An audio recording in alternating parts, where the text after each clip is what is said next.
अस्सलाम वालेकुम, welcome to my YouTube channel AH math experts one. तो आज हम टॉपिक बड़ा इंटरेस्टिंग है, कॉम्प्लेक्स नंबर्स और उसके रिलेटेड कुछ क्वेश्चंस हैं वो समझेंगे और साथ समझेंगे कि कॉम्प्लेक्स नंबर्स की हमें ज़रूरत क्यों पड़ी है, क्यों कॉम्प्लेक्स नंबर्स को डील किया जाता है मैथमेटिक्स के अंदर। तो मैं स्टार्ट करूँगा, सबसे पहले मैं सेट से कॉम्प्लेक्स नंबर की तरफ चलता हूँ ताकि आपका जो कॉन्सेप्ट्स हैं वो क्लियर हों। जो सबसे स्मॉलेस्ट सेट है ना, वो है नेचुरल नंबर्स का सेट, और इससे जो बड़ा सेट है वो होल नंबर्स का सेट है। इससे जो बड़ा सेट है वो इंटीजर्स का है। इससे बड़ा सेट है रैशनल, फिर आते हैं इर्रेशनल, और उसके बाद आते हैं रियल नंबर्स। तो ये तरतीब है, सबसे लार्जेस्ट सेट और सबसे स्मॉलेस्ट सेट। और इस रियल नंबर के अंदर जितने भी नंबर्स आते हैं उन नंबर्स का जो स्क्वायर है वो पॉजिटिव है। आप कोई भी नंबर उठा के देख लें, आप -1 का स्क्वायर कर लें, आपको आंसर कितना मिलेगा? +1। आप -3 का स्क्वायर कर लें, आपको आंसर मिलेगा 9। आप स्क्वायर रूट -5 का स्क्वायर कर लें, आपको आंसर मिल जाएगा 5। मतलब ये है कि ये सेट है सबसे बड़ा। इसमें जितने भी नंबर्स आते हैं वो किसी ना किसी नंबर के स्क्वायर हैं और वो पॉजिटिव आंसर आते हैं। तो हमें कुछ ऐसे नंबर से भी वास्ता पड़ता है कि जिनका हम स्क्वायर कर रहे हों लेकिन आंसर कैसा मिले? नेगेटिव मिले। तो उन नंबर्स को डील करने के लिए इन सेट में से कोई सेट भी नहीं है। तो फिर वो जो नए नंबर्स मिलेंगे जिनका स्क्वायर नेगेटिव आए, तो उन सेट्स के लिए, उन नंबर्स के लिए एक नया सेट बनाया गया है और उस सेट का नाम है set of complex numbers. Set of complex numbers. अब ये नंबर्स आते कहाँ से हैं? इन सेट्स में जितने भी नंबर्स हैं ना, वो किसी ना किसी रिजल्ट के जरिए आते हैं। तो जो सेट ऑफ कॉम्प्लेक्स नंबर है वो भी किसी के जरिए मिलेगा, किसी इक्वेशन के जरिए हल करके हमें मिलेगा। तो मैं इक्वेशन लिखता हूँ, ये है second degree equation, x square plus 2 बराबर 0 या एक्स स्क्वायर प्लस 1 बराबर 0। अगर हम इस रिलेशन को या इन इक्वेशंस को हल करें x की वैल्यू फाइंड आउट करने के लिए, तो करते क्या है, जिसकी वैल्यू ढूंढनी होती है उसको एक तरफ करते हैं और बाकी नंबर्स को उठा के एक तरफ कर लेते हैं। अब इसका मतलब ये है कि x एक ऐसा नंबर है जिसका मैं स्क्वायर कर रहा हूं और मुझे 8 में 7 क्या मिल रहा है? माइनस मिल रहा है। तो इन नंबर्स को डील करने के लिए ना अलग से एक सेट बना दिया गया है। तो आप इसको हल करने का तरीका ये होता है कि दोनों तरफ स्क्वायर रूट करते हैं, एक्स स्क्वायर स्क्वायर रूट -2 ऊपर square root 7 square root, x square square square root से कट गया, तो यहां से मुझे मिलेगा, आप देखिए स्क्वायर रूट के अंदर माइनस आ रहा है। अगर आप इसका answer with help of calculator find out करेंगे तो आपको मिलेगा मैथ एरर, जब भी स्क्वायर रूट में माइनस का साइन होगा। फिर इन नंबर्स के साथ क्या किया जाए गया, एक रिजल्ट बताया गया कि जब भी स्क्वायर रूट के अंदर -1 आएगा ना, तो उसको आप लोगों ने अयोटा के बराबर रख देना है। तो अब इस नंबर को मैं -1 मल्टीप्लाई 2 लिख सकता हूँ। किसी भी नंबर को 1 से करना मल्टीप्लाई, तो उस नंबर को फर्क नहीं पड़ता। लेकिन मैंने -1 अलग कर लिया, 2 अलग कर लिया, वजह अलग करने की, इसकी जो वैल्यू है वो किसके बराबर होती है?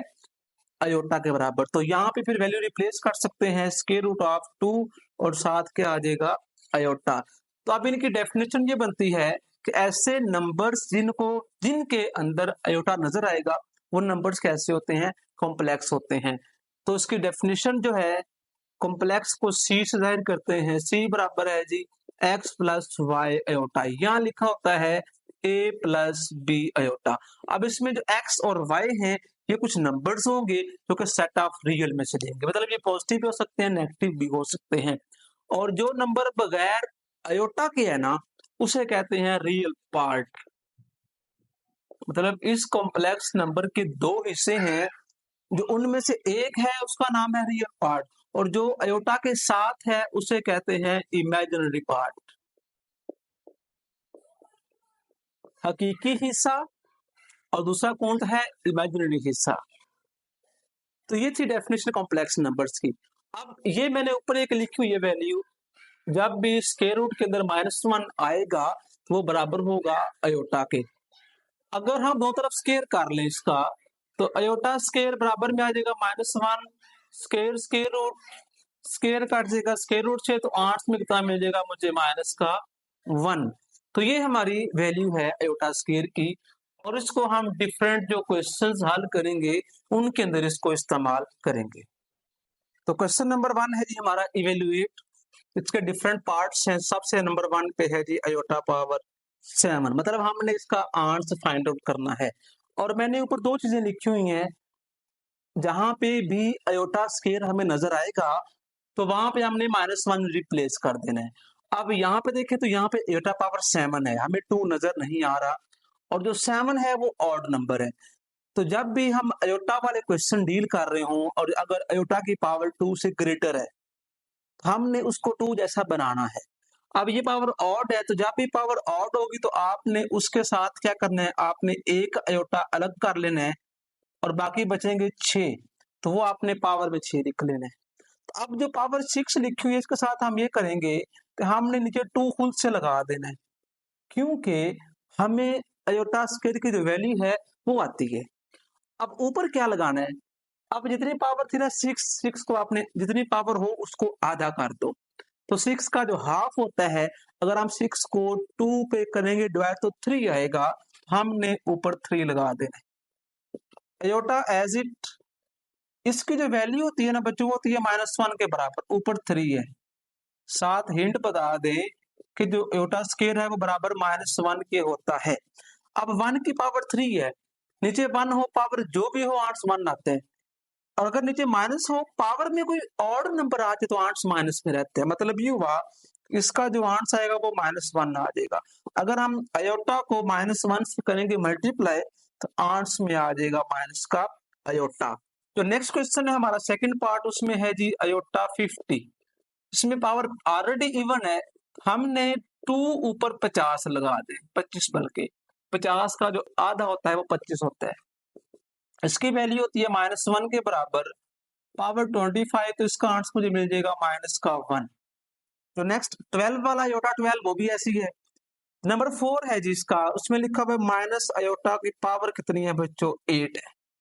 अब हमने क्या करना है, अब पावर इवन है तो नीचे माइनस है तो ये माइनस खत्म हो जाएगा क्योंकि इवन है, इसका आ जाएगा अयोटा पावर 8। तो ये हमारा क्वेश्चन इस जैसा बन जाएगा। हम क्या करेंगे, 2 लगा के ऊपर लगा देंगे 4, आगे इसको हम खुद हल करेंगे आप लोग। नेक्स्ट है जी माइनस अयोटा पावर में इसके लिखा हुआ है 5, और ये हमारा पार्ट नंबर है 5। तो 8 पावर है तो इसका आंसर तो माइनस में ही रहेगा, लेकिन अयोटा के ऊपर 5 आ जाएगा। तो अब अयोटा 5 को एक अलग करेंगे और बाकी 4 अलग कर देंगे। ये जो एक अलग किया ये वैसे रहेगा, जो 4 है इसको हम 2 2 2 आर 4 माइनस अयोटा। अब जो अयोटा स्क्वायर है वो होता है -1 के बराबर, तो यहाँ पे आ जाएगा -1, ऊपर पावर स्क्वायर में है तो -1 का स्क्वायर +1 होता है, तो इसका आ जाएगा माइनस अयोटा और साथ 1, तो 1 अयोटा जार अयोटा, लेकिन साथ माइनस वैसे ही। जो 27 है आगे इसकी अयोटा पावर वो खुद करेंगे हल। इससे आगे हम चलते हैं, किसी भी कॉम्प्लेक्स नंबर का अगर हमें कॉन्जुगेट फाइंड करना पड़ जाए तो कैसे फाइंड करेंगे। कोई भी कॉम्प्लेक्स नंबर है x प्लस वाई अयोटा, ये कॉम्प्लेक्स नंबर है, इसको जी से मेंशन कर देता हूँ, वैसे मोस्टली जी से ही मेंशन करते हैं। अब जो कॉन्जुगेट निकालने दोनों तरफ हम ये लाइन लगाते हैं, इस लाइन को कहते हैं कॉन्जुगेट। अब जो कॉन्जुगेट है वो क्या करता है, जो अयोटा के पीछे सिंबल होगा इसने उसको बदल देना है। तो अभी जो अयोटा के पीछे सिंबल देखे तो प्लस की है, तो करेगा क्या, जी बराबर आ जाएगा x minus y iota. Conjugate का ताल्लुक अयोटा के साथ है, x भी रियल नंबर है और y भी एक नंबर है, तो नंबर का कंजुगेट वही रहता है, लेकिन अयोटा के साथ अब जो साइन है वो क्या हो जाएगा, बदल जाएगा। अब जो क्वेश्चन नंबर 2 है, अगर मैं उसका फर्स्ट वाला पार्ट लिखूं, वो लिखा हुआ है 2 + 3 अयोटा, ये कॉम्प्लेक्स नंबर है, इसका मैंने कंजुगेट ढूंढना है, तो दो ऊपर साइन लगा दिए कंजुगेट का, ये बनेगा 2 - 3 अयोटा, ये हमारा आंसर है। इस तरह सारे क्वेश्चन हल कर सकते हैं। एक नंबर लिखा हुआ माइनस अयोटा, तो कंजुगेट आ जाएगा सिंपल अयोटा। एक और नंबर लिखा हुआ है अयोटा -3, मैंने बात की है जब भी कंजुगेट करना है तो एयोटा के पीछे वाला साइन चेंज करना है। अब एयोटा के पीछे ये तो नहीं बनता, पीछे तो उस तरफ आएगा, तो एयोटा के पीछे साइन ना हो तो प्लस का होता है। जब कंजुगेट करेंगे तो ये बनेगा माइनस एयोटा और माइनस का 3। आगे जो सवाल नंबर 3 है उसमें रियल पार्ट और इमेजिनरी पार्ट बताने हैं। तो कोई भी कॉम्प्लेक्स नंबर हो, अब इसमें x जो है वो रियल पार्ट है और जो y है वो इमेजिनरी पार्ट है। जो नंबर अयोटा के बगैर होगा वो रियल होगा और जो अयोटा के साथ होगा वो इमेजिनरी होगा। अगर सम टाइम ऐसे भी होता है, एक मैं क्वेश्चन लिखता हूँ 1 प्लस अयोटा। अब इसमें जो रियल पार्ट है वो तो 1 है। अब इमेजिनरी पार्ट देखें तो अयोटा के साथ का नंबर मैंने बोला इमेजिनरी पार्ट होगा। अब साथ कुछ लिखा तो नजर नहीं आ रहा, जब ना हो तो हमने क्या लगा देना है 1। अगर माइनस हो तो -7 लाजमी मेंशन करना है।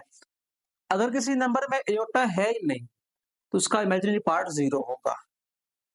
आगे जो क्वेश्चन नंबर 4 है हमारा बड़ा इंपॉर्टेंट शॉर्ट क्वेश्चन है, उसमें बोला find value of x and y if x plus iota y plus 1 बराबर में लिखा हुआ है जी 4 माइनस 3 अयोटा।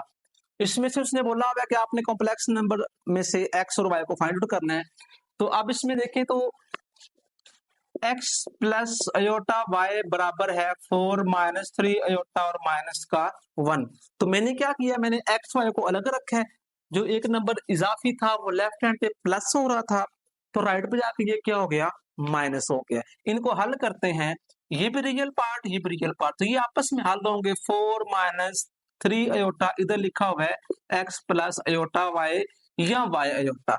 तो ये भी कॉम्प्लेक्स नंबर है और उधर भी कॉम्प्लेक्स नंबर है, लेकिन सेंटर में साइन कौन सा लगा हुआ है, बराबर का लगा हुआ है। एक रिजल्ट है, जब दो नंबर के दरमियान दो कॉम्प्लेक्स नंबर्स हों और दरमियान में बराबर का निशान लगा हो तो रियल पार्ट के बराबर होता है, इमेजिनरी पार्ट के बराबर होता है। इसमें रियल पार्ट x है और वहां से रियल पार्ट है 4 माइनस 1 3 बल्कि है नंबर 1। इधर से इमेजिनरी पार्ट y है और वहां से है हमारे पास माइनस का 3। इस तरीके से हमारी जो 2.5 है वो वाइंड अप हो जाती है। इंशाल्लाह नेक्स्ट लेक्चर में हम 2.6 को हल करेंगे। मजीद वीडियोस के लिए चैनल को सब्सक्राइब करें और रखें बेल आइकन को ऑन, ताकि जब भी कोई भी वीडियो अपलोड की जाए आप तक बर वक्त पहुंच सके। रखिए दुआ में याद। अल्लाह निगहबान।